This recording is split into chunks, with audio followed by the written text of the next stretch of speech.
bringing you the news and information from the people making a difference. This is Comcast Newsmakers Campaign 2005. Hello and thanks for joining us. I'm Joe Basikia, and this is Comcast Newsmakers, and this hour's newsmaker is Ed Fortune. He's the legalized marijuana gubernatorial candidate for New Jersey, known in some circles as Weedman. Weedman is a marijuana activist. New Jersey Weedman. My old friend, the Weedman. Some guy named, like, Weedman or something.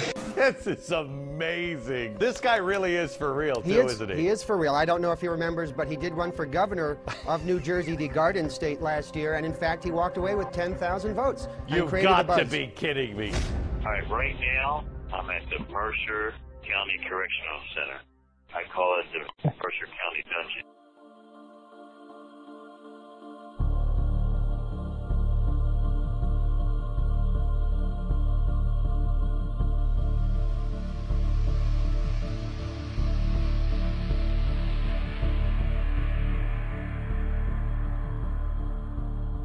He saw that I said that I was going to go on Alex Jones tomorrow, so he's begging me not to go on Alex Jones. He says, I can get you on Laura Ingram's show on Fox instead. He said, just like, but you can't go on Alex Jones. You're going to fuck yourself up. So he doesn't want me to go on Alex Jones. I got arrested on November 24th, 1997, in Belmar, New Jersey. I got charged with possession with intent to distribute and conspiracy with intent to distribute. And I just saw my life like going down the drain. I saw me getting 10 years in jail, saw me just being ruined. So I decided to fight. Fuck the law! I smoke weed. I smoke the ganja. I'm not wrong. The law is wrong. So Fortune is kind of like this minor celebrity, and he's also a frequent candidate for political office. Hello, I'm Carla Showallee, and this is Comcast Newsmakers Campaign 2000. This hour's newsmaker is Edward Fortune, legalized marijuana party candidate for the 1st Congressional District, and our topic today is his candidacy. Thanks for joining us today, Edward. You also advocate legalizing all drugs? If a person chooses to put harmful substances in their body, and that is that individual person's choice. I don't believe marijuana is harmful. I believe marijuana is beneficial, and the government lies about marijuana. Today's front pager, and it's part of the USA Today network, so it could go anywhere.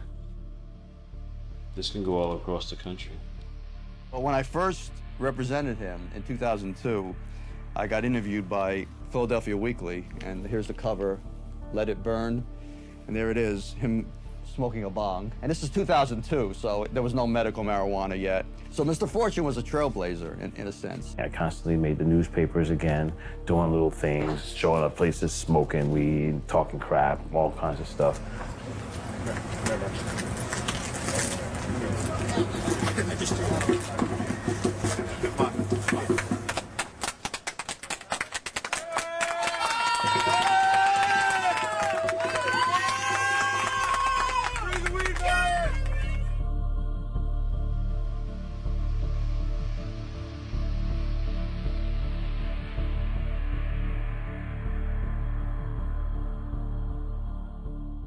Weedman, old Ed, he's been picketing me since 2002. I met Chris Christie when he was a U.S. attorney. And basically I was complaining to him and his office that state officials were picking on me or harassing me. And by himself would picket me. So I started standing outside of his office with the sign saying, Chris Christie's a hypocrite. And old Ed would be out there, and we'd chat, and Ed would continue to advocate for his position, and I'd walk over to lunch, and I'd walk back, Ed'd still be there, carrying his picket sign with my picture on it. Then he became the governor, and then I used to I'd follow him to different places, and I'd yell stuff. If you Google me and him, you'll find things with me and him.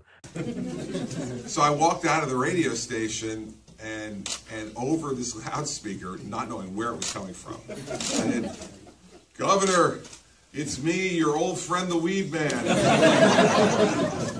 Please stop arresting people for marijuana. He said, I don't do that anymore. May have missed the papers, I'm governor now.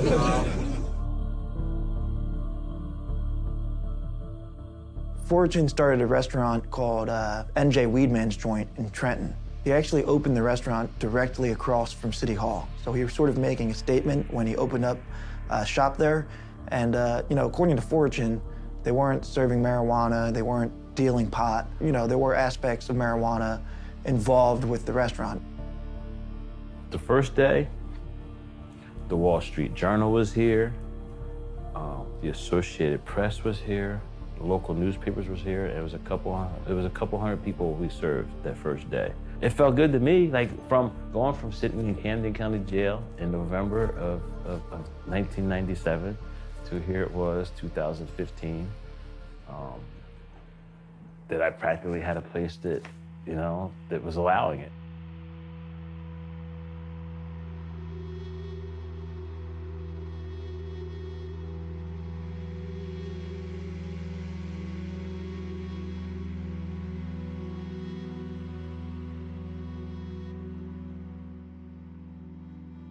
The community liked me. I had plenty of city workers were coming. Police officers came here and see, I kept it separate. Here in the restaurant, it was just food.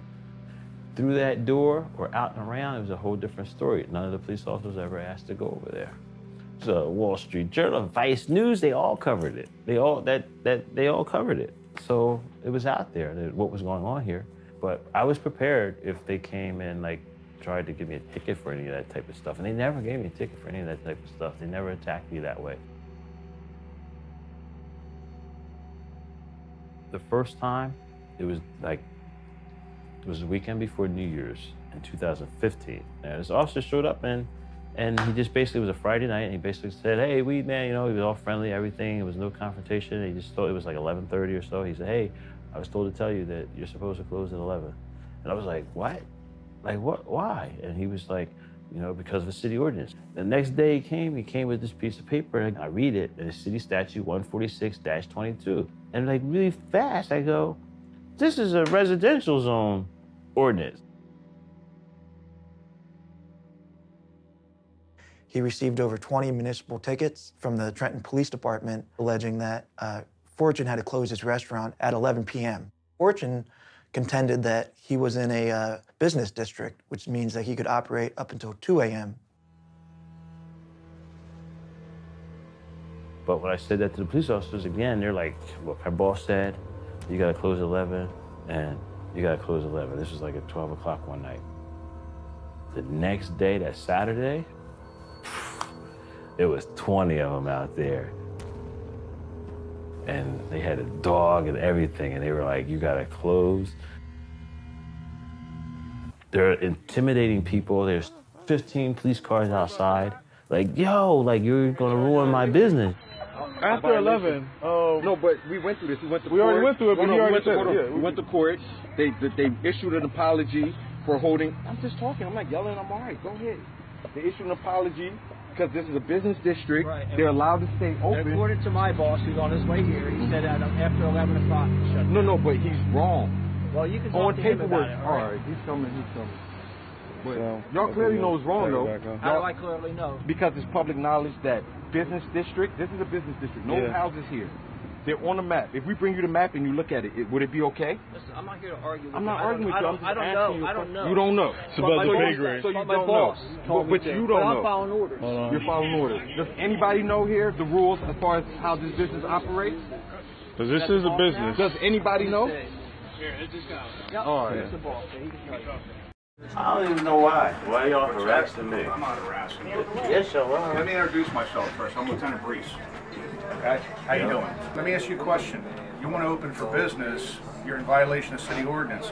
Where I was, the business administration zone, the statute that he was telling me that I had to close at 11 didn't even apply to me. Well, and I don't want to take the next step. I don't want to see food served out of here. It's after hours.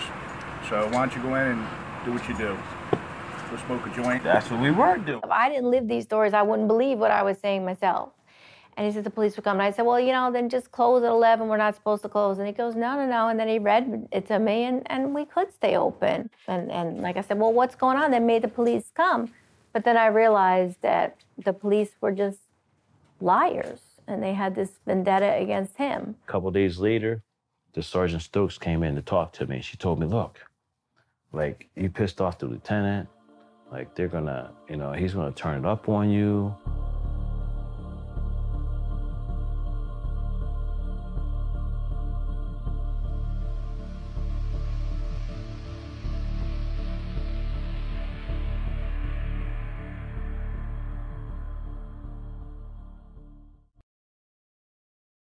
2 ounces of marijuana, edible marijuana candy, and a pound of marijuana butter is what police say they found inside this man's Mercer County restaurant.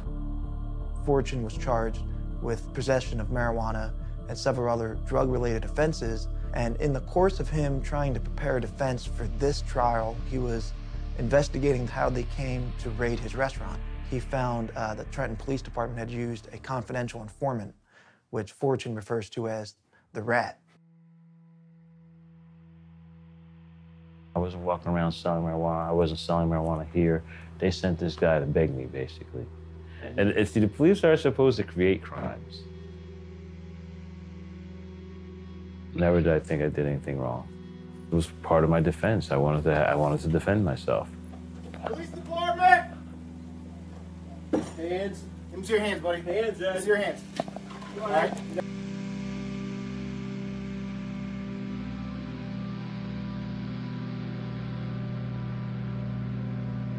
Getting arrested for it was kind of shocking, but that wasn't the shocker came a couple of days later when I was detained under the bail reform provisions. The idea of the Bail Reform Act in New Jersey was relatively simple. It was to help low-risk, nonviolent defendants get out of jail while they're awaiting trial. Some people may not be able to afford the $200 bail, the $400 bail the judge ordered for them, and a lot of people were just sitting in jail before a trial just because they couldn't afford to pay this $200 bail fee. It's a good thing for criminal defendants because most criminal defendants don't have money. So they sit in jail for a year, 2 years, and then they just take a plea deal because why not? The idea did work. According to the American Civil Liberties Union, within the first 9 months of bail reform being enacted, the state's pretrial jail population decreased by 15%. In Ed's case, it was one of the rare cases where a nonviolent crime kept him in. He was denied bail.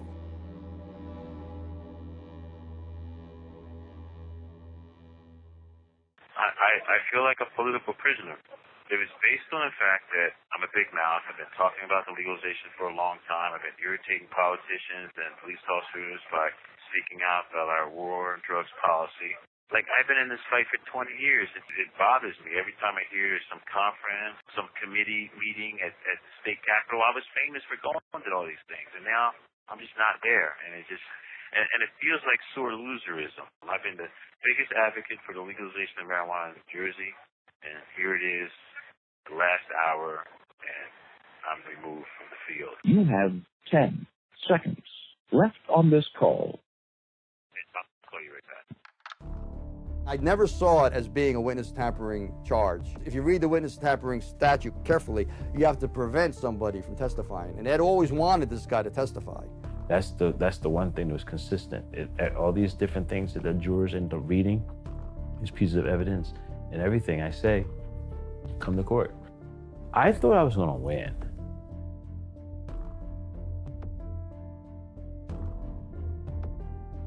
I thought if I got a hung jury, that was a win. That's how I looked at it. I didn't realize a hung jury, I'd be really stuck for another 6 months.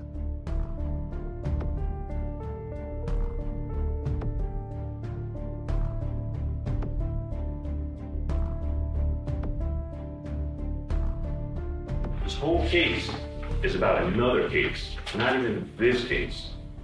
In the other case, I constantly said that I wanted to subpoena my accuser. I wanted my accuser to come testify. Even the detective said, did I at any point post anything asking this person not to testify or to testify falsely? She said no. To evade service or no. To avoid a subpoena? She said no. To obstruct justice? She said no. I'm one of these people. You smack me on this side of my face, I'm coming right back. You're gonna have to smack me on the other side. Tell me to shut up, I'm gonna talk more. You tell me to sit down, I'm gonna stand up. The state was telling me to shut up. Sometimes I'm an ass. Maybe you saw it here. I know I rub people wrong sometimes. Sometimes I do it on purpose. I did it on purpose when I was calling the prosecutor names. It's my Facebook, I knew they were watching. For being an ass, you can't go to jail for being an ass. At least you're not supposed to.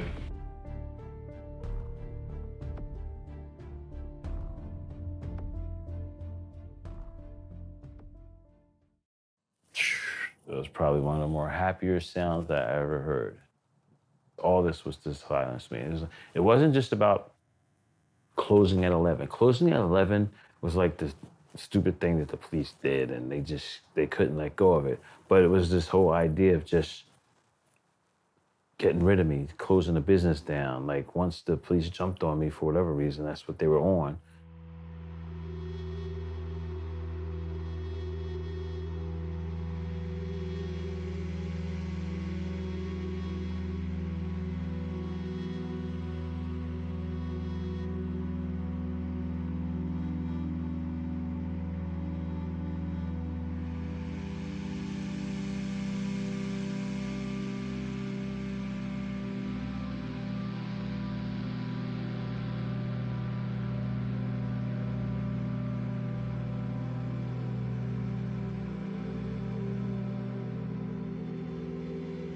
I can't get that 15, 16 months back. How do I get that back? How do I get the money back? How do I get... People heard about what happened, and I took a whole bunch of shit for what happened.